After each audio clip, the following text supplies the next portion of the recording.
So the album has a title and a release date. Yes. Everyone's happy. Title and a release date. How you like them apples? Let's talk about how you came with the title, because when we spoke, we talked about Cold World, but you said you were. I said it, yeah. I remember saying it. Yeah. How did you decide that that's the title you wanted to go with?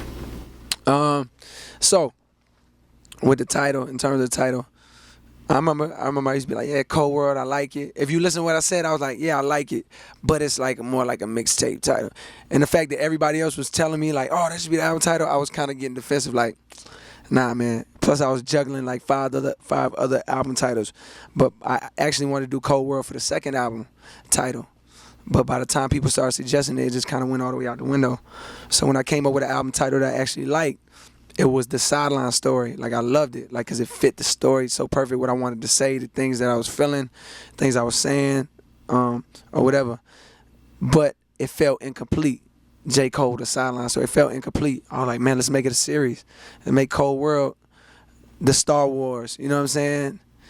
Return, you know, or whatever the titles are under Star Wars, you know, Empire Strikes Back, or whatever, Return of the Jedi. I don't know what the titles are, but let's do that, because Cold World is something that my fans recognize and they love, and I love it too. So let's do that.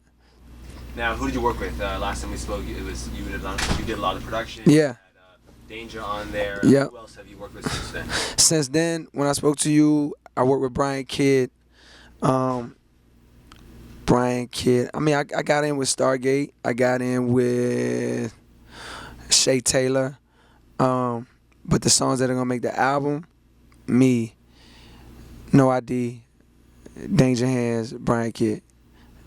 Yeah. That Danger record, I know you're happy about it, right? You said it Grammy. Yeah. Also Grammy for that one, right? Yeah, yeah, absolutely. A very, very, very big record. Very big record. I could, but I'm a little. You'll see when it comes out. Like, the moment is kind of ruined right now a little bit. Not my moment. Like, the world hasn't really heard it yet, but you'll know when it comes out why. Like. And you also said that you got Jay-Z on one of the songs. Yeah, I'm still waiting on that verse, but yeah, I got the song for Jay. Before, when people was asking me, I was like, I ain't do the song yet, but I did the song. Yeah. Are you able to say who produced it? I produced it. Okay. Yeah. And then, did you have Trey Songz on there as well? Trey Songz is on there, yeah. Okay. Yeah. Without giving a title, what's that song like? It's just fun. It's just fun. It ain't, you know what, I felt, maybe I'd do this on the next one. I did like the BT, was it the BT Awards that I did? I feel like it was. But I was talking to a group of women, and they was like, oh, you got a song with Trey Songz? I bet it's so sexy. You know what I'm saying? Which it is in its own way, but it's really more fun. You know what I'm saying? So it made me think like, ah, man, I should have did, you know, a different way. Like, if you're going to use Trey Songz, you got to go all the way there. But that song is a very, very good song. It's fun.